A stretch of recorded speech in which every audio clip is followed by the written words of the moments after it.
చివరి విడత పంచాయతీ ఎన్నికల్లో కౌంటింగ్ కొనసాగుతోంది. ఇప్పటివరకు వెలువడిన ఫలితాల్లో కాంగ్రెస్ బలపరిచిన 460 మంది సర్పంచులు గెలిచారు. బీఆర్ఎస్ తరపున 140, బీజేపీ తరపున 30కి పైగా సర్పంచులు విజయం సాధించారు. ఇవాళ 3752 పంచాయతీలు, 28410 వార్డులకు ఎన్నికలు జరిగాయి. మరోవైపు కొత్తగా ఎన్నికైన సర్పంచుల పదవి బాధ్యతలు స్వీకరించే తేదీ వాయిదా పడింది. ఈ నెల 20 నిర్వహించాల్సిన ప్రమాణ స్వీకారం డిసెంబర్ 22కు వాయిదా పడింది. అంటే సోమవారం రోజు ప్రమాణ స్వీకారం చేయబోతున్నారు కొత్త సర్పంచులు.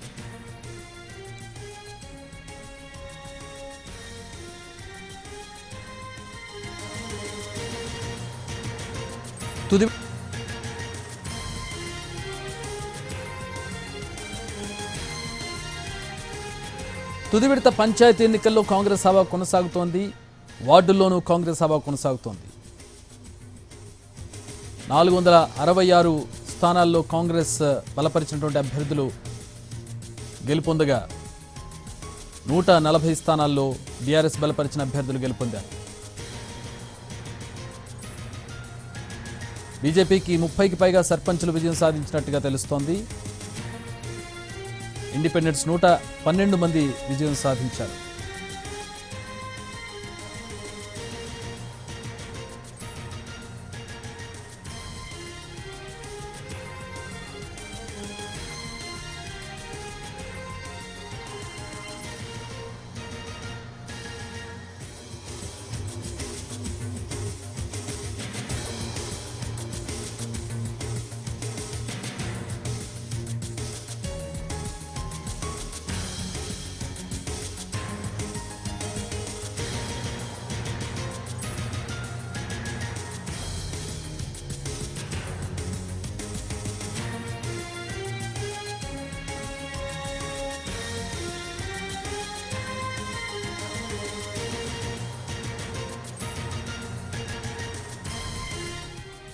చివరి విడత పంచాయతీ ఎన్నికల్లో కౌంటింగ్ కొనసాగుతోంది. ఇంకా ఇప్పటి వరకు వచ్చినటువంటి ఫలితాల్లో కాంగ్రెస్ హవా కొనసాగుతోంది.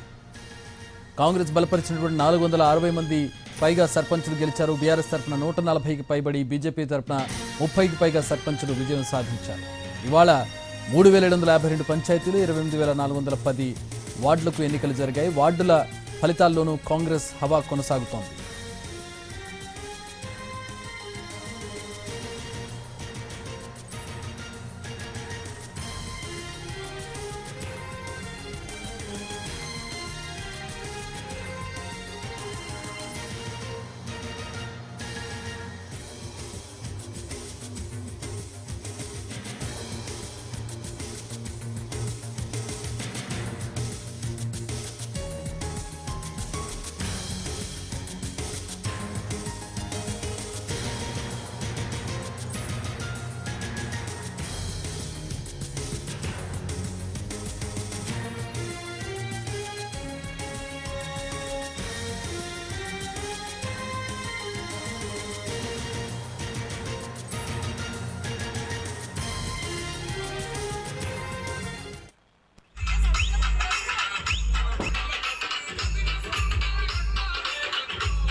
కౌంటింగ్ కొనసాగుతోంది. కాంగ్రెస్ హవా అటు వార్డుల్లోనూ ఇటు పంచాయతీ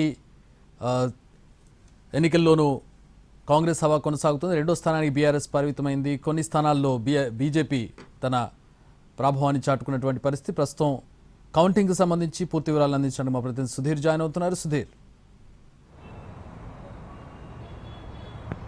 మూడో విడత పంచాయతీ ఎన్నికలకు సంబంధించిన కౌంటింగ్ ప్రక్రియ అయితే కొనసాగుతుంది. మధ్యాహ్నం 2 గంటలకు ప్రారంభమైన కౌంటింగ్ ప్రక్రియ ఇంకా కూడా కొనసాగుతుంది. ప్రస్తుతం రాష్ట్ర ఎన్నికల కమిషన్ అందించిన సమాచారం మేరకు సుమారుగా 91 గ్రామ పంచాయతీలకు సంబంధించిన ఫలితాలు అయితే వెల్లడించింది. పూర్తి స్థాయి ఫలితాలు రావడానికి ఈ రోజు రాత్రి వరకు కూడా ఈ కౌంటింగ్ ప్రక్రియ కొనసాగే అవకాశాలు ఉన్నట్టు కూడా తెలుస్తుంది. ఎందుకంటే 3754 గ్రామ పంచాయతీలకు సంబంధించిన ఫలితాలు పూర్తిగా రావాల్సి ఉంది. ఇందులో మామూలు అంటే చిన్న గ్రామ పంచాయతీలతో పాటు మేజర్ గ్రామ పంచాయతీలు కూడా ఉన్నాయి. మేజర్ గ్రామ పంచాయతీలు అంటే దాదాపుగా 5,000 పైచిలకు ఓట్లు ఉండే పంచాయతీలను మేజర్ గ్రామ పంచాయతీలు అంటారు. ఆ మేజర్ గ్రామ పంచాయతీలో ఓట్ల లెక్కింపు కొంత ఆలస్యంగా జరుగుతుంది. మధ్యాహ్నం 2 గంటలకు ప్రారంభమైన ఈ కౌంటింగ్ ప్రక్రియలో మొదటగా ఏవైతే పోస్టల్ బ్యాలెట్స్ ఉంటాయో పోస్టల్ బ్యాలెట్స్ను లెక్కిస్తారు. మామూలుగా గ్రామీణ ప్రాంతాల్లో పోస్టల్ బ్యాలెట్స్ పదుల సంఖ్యలోనే ఉంటాయి కాబట్టి అది తొందరగానే అయిపోతుంది. ఆ తర్వాత పోస్టల్ బ్యాలెట్స్ అయిపోయిన తర్వాత ఏవైతే పోస్టల్ బాక్సులు ఏవైతే ఉన్నాయో బ్యాలెట్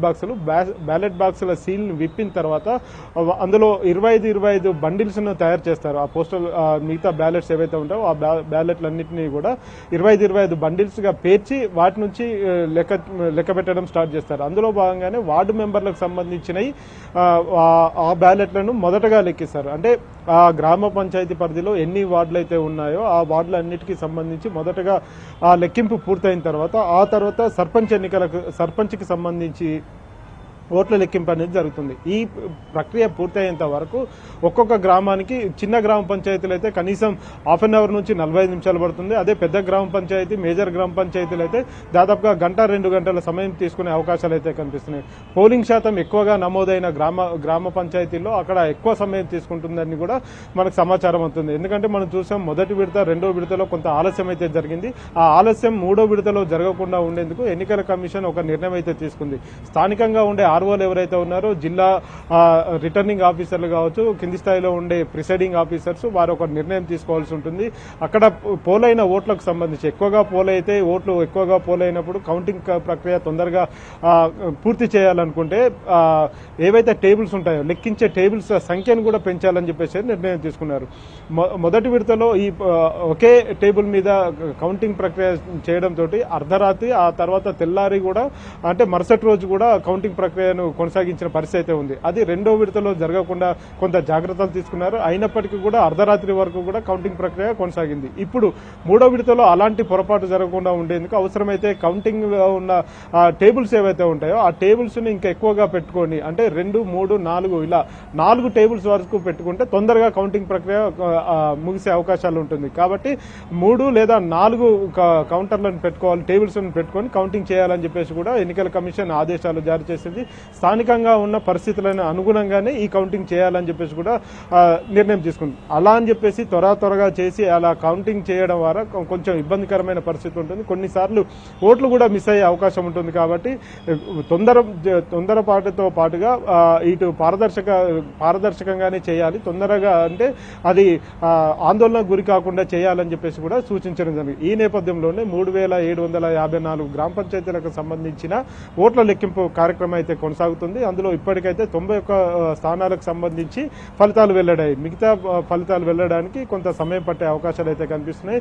ఎక్కడైతే ఫలితాలు పూర్తిగా వెల్లడయ్యాయో అక్కడ ఉప సర్పంచ్కు సంబంధించిన ఎన్నిక ప్రక్రియ కూడా వెంటనే కొనసాగిస్తున్నారు. ఈ రోజు ఎట్టి పరిస్థితుల్లో ఈ రోజు రాత్రి వరకు కూడా అన్ని సర్పంచ్ స్థానాలకు సంబంధించిన ఫలితాలు వెల్లడైతే వెంటనే ఉప సర్పంచ్ ఎన్నిక ప్రక్రియను కూడా కొనసాగించి వాటిని ముగించాలని చెప్పేసి నిర్ణయం తీసుకున్నారు. మామూలుగా అయితే ఈ నెల 20వ తేదీన సర్పంచ్లకు వార్డు మెంబర్లకు అపాయింటెడ్ డేను ఒకటి నిర్ణయించారు. అయితే మొదటి విడత 2వ విడతలో గెలిచిన సర్పంచులు వార్డు మెంబర్ల నుంచి వచ్చిన విజ్ఞప్తులు ఏవైతే ఉన్నాయో ఈ విజ్ఞప్తులను పంచాయతీరాజ్ శాఖ అంగీకరించింది.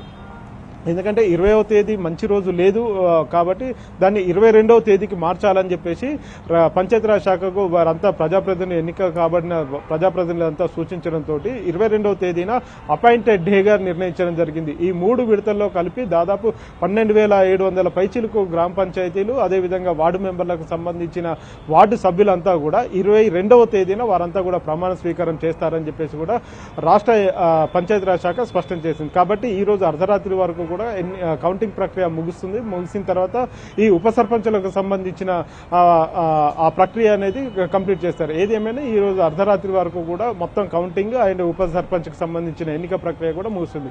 ఇప్పటి వరకు అందుతున్న సమాచారం మేరకు అన్ని కౌంటింగ్ సెంటర్లో కూడా సజావుగా సాగుతుంది. ఎక్కడ